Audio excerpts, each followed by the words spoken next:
This is the talk show that takes a no-holds-barred approach to politics, where truth and integrity are the standard and the Constitution honored. From Renaissance Studios, this is Champion News Talk Radio.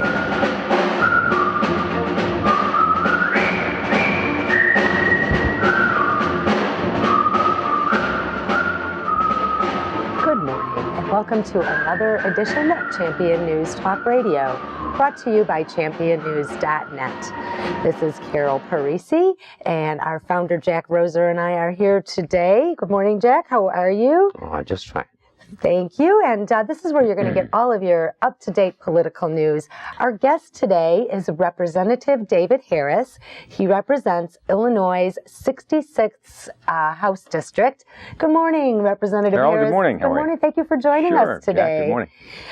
We have a lot going on in Illinois, and I'm sure we all can agree that we can do better, and we need some changes. So I'm going to throw that out there. And David, tell us a little bit about yourself. This is my I call myself a retread. This is my second go around in the House of Representatives. I served in the House back in the late 80s and early 90s. Left the House to do other things, pursue other ventures. Spent some time with the Illinois Hospital Association, then came back to state government to lead our National Guard during a fairly tumultuous time from 1999 through 2003. Retired from the military and then took a temporary position with the United States State Department and spent time in Iraq, about 14 months in Baghdad, Iraq, and came back and was I understand you were involved in rebuilding some of the structure there? Well, I was. There was an organization called the Iraq Reconstruction Management Office, and I was the principal deputy director and chief of staff of the Iraq. Do you think Iraq prepared you to handle Illinois? We have a lot of rebuilding to do in Illinois, no question about that. Infrastructure as well as other ways. And then I was in essence not looking to come back to elective government, but here I am again. Well, you know what? The years that you first served was under the great Ronald Reagan. And I know that was a national thing, but what is the difference you see today versus 1980s, those bold, bright colors, the great America, the vision that we had? What is the difference? Well, you just hit the nail on the head. As a military person, I can tell you that the success of any operation depends on a vision. It depends on a strategy of how you're going to succeed. And I don't care whether we're talking about the national level with our current president or at the state level with our current governor. To my estimation, there is not a vision. There is not a strategy. There is not a sense of where do we want to take the nation? How do we want to make it better? Or where do we want to take the state of Illinois? How do we make it better? How do we serve the commonweal the best? And how do we get there? I don't sense that from either of those individuals. Leadership vacuum is what I'm hearing from you. That's what you're hearing. Jack, what do you think is the biggest problem today in our state government? And would Representative Harris agree with you on that? I don't think there's any doubt about it. It's a subject that everybody's afraid to touch. We had two candidates for the governorship here, Republicans, that knew all about the issue, and they failed to deal with it, and as a result, they lost their races. And the issue is the big pension problem in the K-12 school system. There's problems with police and firemen and other public employees, but those are at the local level, not the state level. And in 1998, the pension system got, for the K-12 school system, the IEA, the Illinois Miseducation Association, had gamed this thing so much with their extreme power that the amount of money that it would take outdistanced any ability to get taxes to pay it. And in '98, it became a state responsibility. And at this point, that gaming has continued year after year, despite the attempts of the legislature to pump money into it.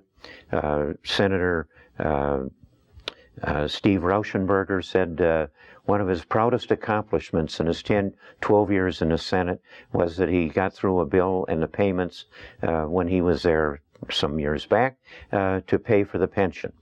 So all of the attempts were made, the money went in, nothing could keep up with the profligacy of the pension system for the K-12 school system, and it is at least $80 billion in the hole, and there is no way in Christ's green earth that that can ever be paid. So, and they're ignoring that, accepting that Madigan ran through, I think it's $3.7 billion bond issue to attempt to pay it for this go-around. Next year, that'll be $10 billion. It'll quickly rise to $40 billion a year. All on taxpayers' dollars. It's crashed the whole thing. You've got unpaid bills downstate, considerable amount, many billions of dollars, mostly for Medicare and people that are in beds and other services.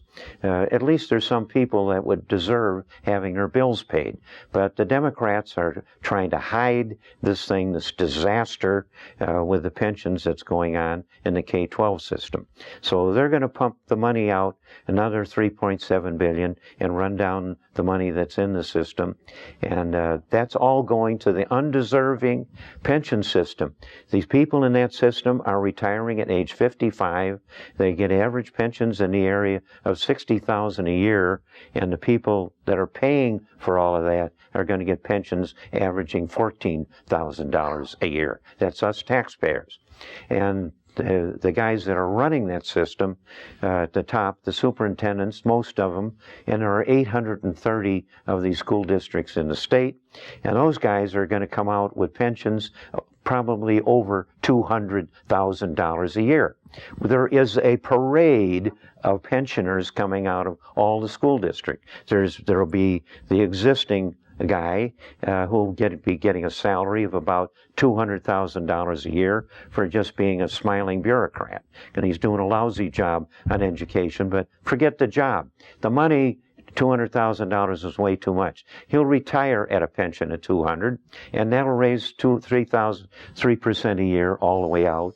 Those guys are retiring at 55. They never did any heavy lifting. They're going to live to 85 and 95. So you got a parade of 5, 6, or 7 superintendents all getting paid the wage they would have if they were still on the bloody job. Not that anybody wants them there, but what you've got is a cost of upwards of $800,000 a year for the pension and pay for one superintendent that's on the job in one district, and that's going all over the state. And the politicians, and Madigan especially, are pretending that some kind of a fix was made in this Stand for Children thing when they talk about whether they can go on strike or not. That's an entirely worthless set of bills that does nothing for the crisis in the state. So what we've all got to face is that we have a crisis in the school system, and it's rapidly going deeper into the dumper. And that has to be changed. Well, eventually you can't run it like they'll that. run out and nobody will get their pensions. Representative Harris? You said something very smart there. The teachers are in this system, and they're the victims of very bad management. I've said many times over the years, despite the fact that I published for the last 15 years all the teachers' salaries and pensions are on our website. Family Taxpayer Foundation. Taxpayer Foundation, and also on championnews.net. You can find out exactly what any teacher or administrator in the state of Illinois has been making over the last 15 years. It's all there because we've seen this approaching disaster and been talking about it. We talked to Brady about it, and he said he would do something about it because I put a lot of money behind him, and I had his ear and the party's ear, and yet those guys avoided this whole question, and they went vanilla. And Brady never gave a reason for the voters to vote for him, and they thought they thought they were going to slide through to victory. They were 15% ahead at the beginning, and they thought they wouldn't have to do anything to elect Brady. They really misunderstood what the taxpayers feel like, because a lot of people are aware of the outrageous salaries and pensions in the teaching system. And the average teacher, I've said for years, is a saint working in a badly managed system. And they are going to be one of the victims of this thing if we don't do something about it.